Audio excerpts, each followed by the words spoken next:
So during the live session my voice didn't get captured due to some issue with the recording app. So I will be explaining this third assignment again. So this is the third week live session of nuclear and particle physics.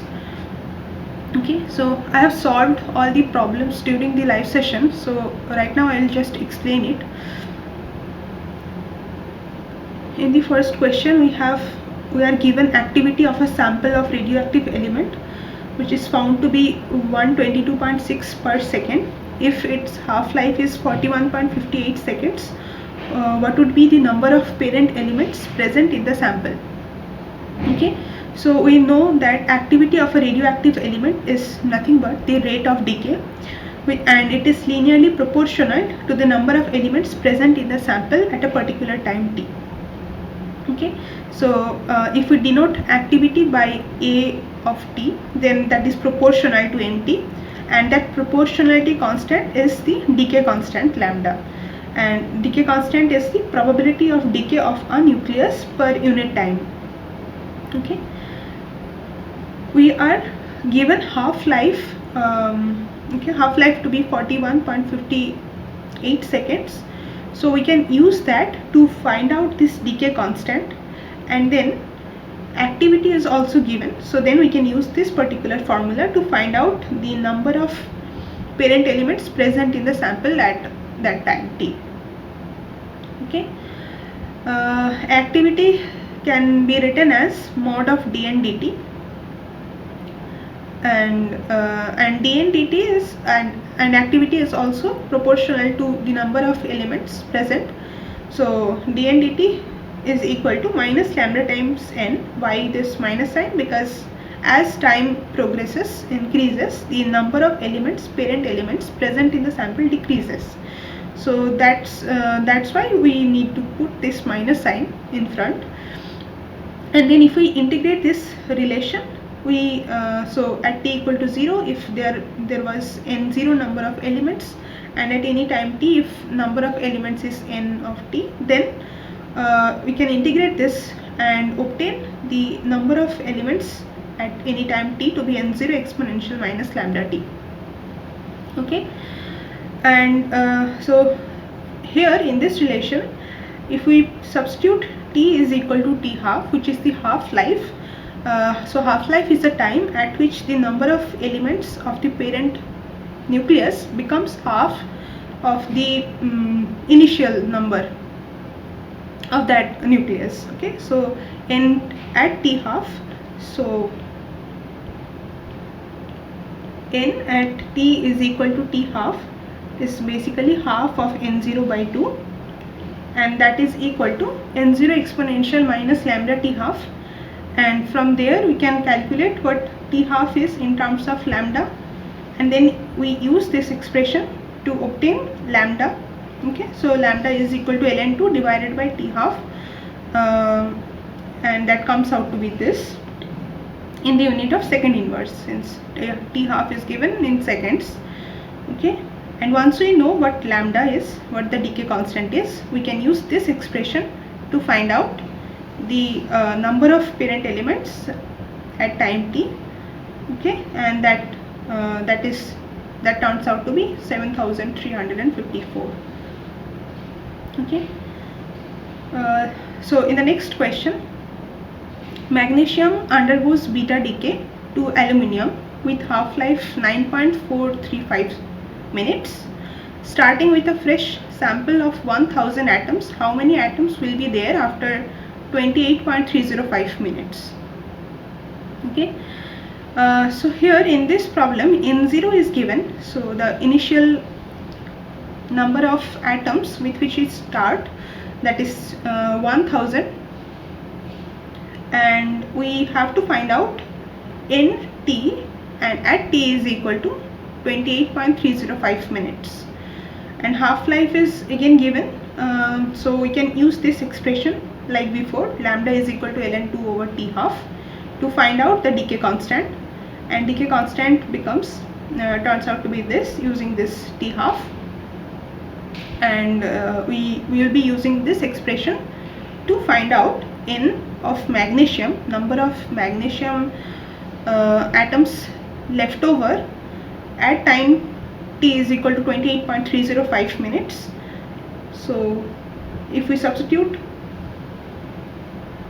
this at this expression, if we substitute t is equal to 28.305 and N0 to be 10 to the power 3, then we get N magnesium to be 125 and number of aluminium, that is the daughter nucleus, present will be the initial number of magnesium minus the magnesium atom present at that time. So that is 10 to the power 3 minus 125 and that comes out to be 875. Okay. Third question. A pure sample of dy contains 10 to the power 5 atoms at t equal to 0. Its radioactive decays 64% to Tb and 36% to Gd through beta plus and alpha decays respectively. After 1 minute, the sample contains 5,900 atoms of Tb. The half-life is what we need to figure out.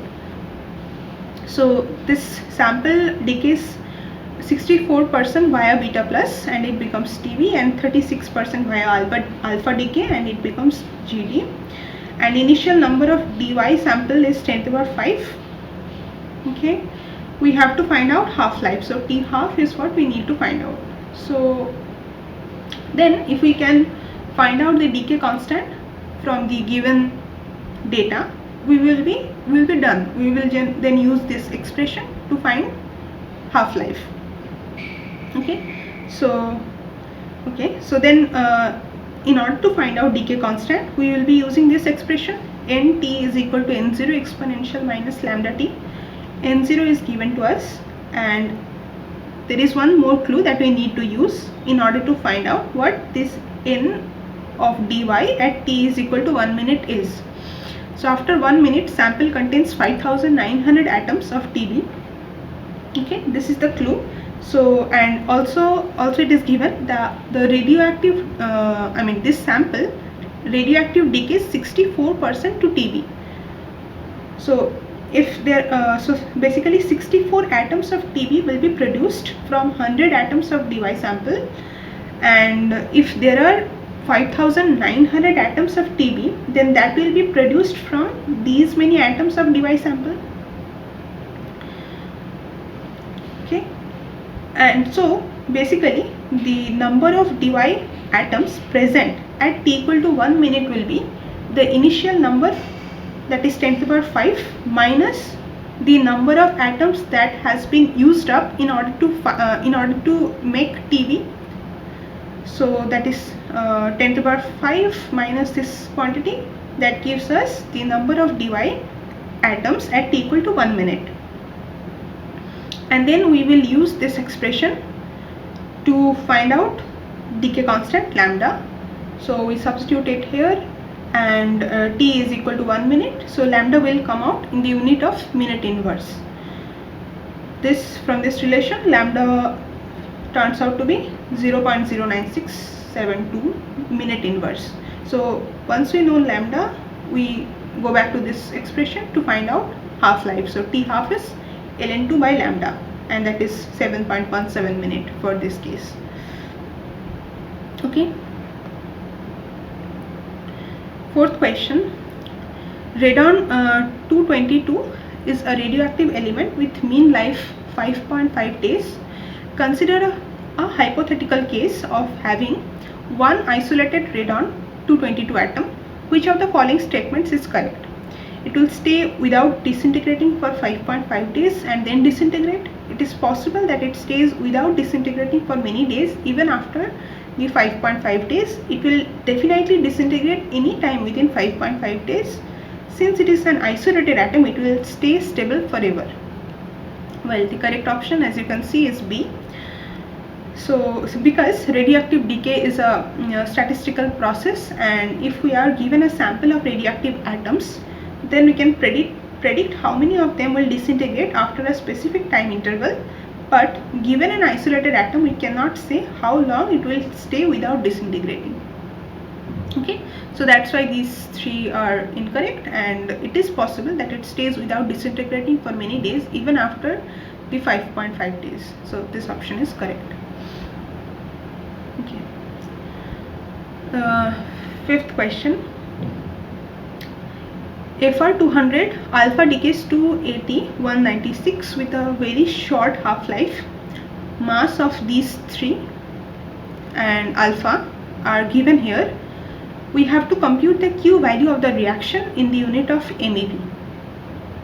Okay, so this is the decay process,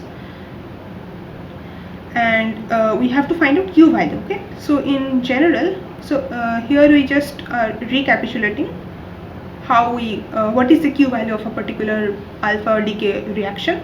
So if X is the parent nucleus, it decays to Y, which is the daughter nucleus, with atomic mass A minus 4, and this is the alpha particle. So energy conservation, if we do for this process, then it is like this: mass energy of X is equal to mass energy of Y plus mass energy of alpha particle plus kinetic energy of Y plus kinetic energy of alpha particle. And so if we keep the kinetic energy on the right hand side and take all these on the left, then this particular quantity is called Q value of the reaction. So if Q is greater than 0, then a particular decay, particular alpha decay of this kind is possible. So that means the mass energy of the parent nucleus becomes greater than the mass energy of the daughter and alpha particle, and if that is so, then the decay process takes place. Okay, so in this problem, all these mass energies are given in the unit of atomic mass, but since Q value has to be found out in the unit of MeV, we use that relation between atomic mass unit and MeV. That is, one atomic mass unit is 931.5 MeV. Okay, so if we do that, then it comes out to be Q value comes out to be 7.6 MeV. Okay.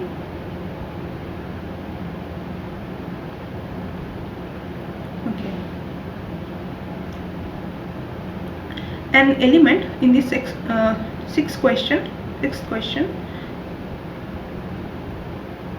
an element with atomic mass 124 alpha decays with Q value 8.2 MeV.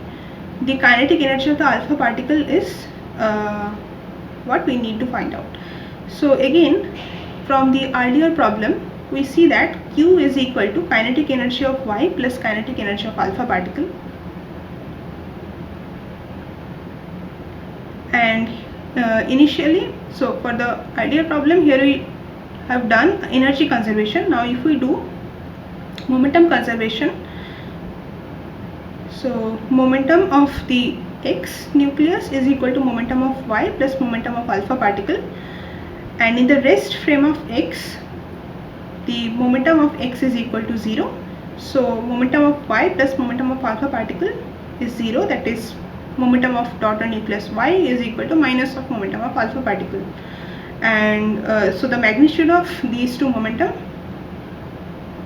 are same. Now the kinetic energy of alpha particle, so again here we use the non-relativistic formulas because the mass energy of alpha particle is much higher compared to its typical kinetic energy.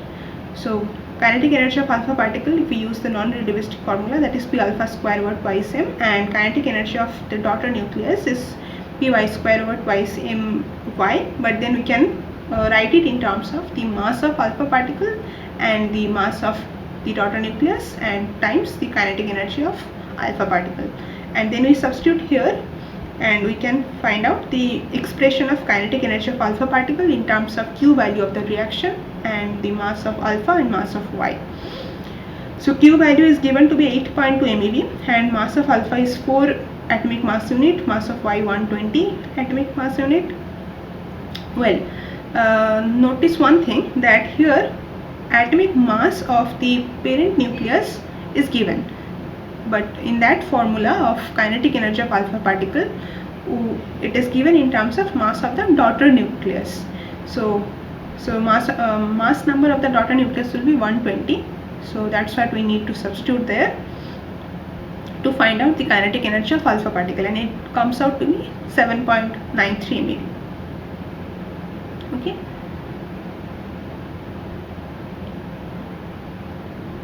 Okay. Now this polonium undergoes alpha decay to Pb. The spin and parity of both the parent and daughter nuclei is found to be 3/2 minus. Which of the following are possible values of the relative orbital angular momentum of the alpha particle? So this is the particular reaction, and spin and parity of polonium is 3/2 minus, and spin and parity of the daughter nucleus is also 3/2 minus, and we know spin of alpha particle is 0.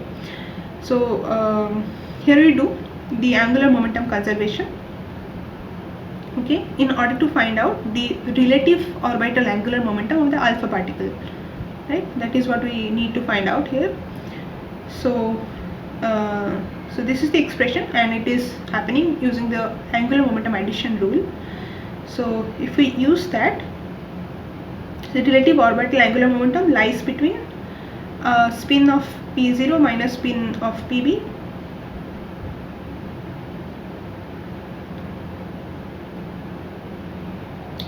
spin of polonium minus spin of Pb to spin of polonium plus spin of Pb, and here we are taking just the magnitudes, so 3/2 minus 3/2 to 3/2 plus 3/2, and so basically orbital angular momentum can be either 0, 1, 2 or 3.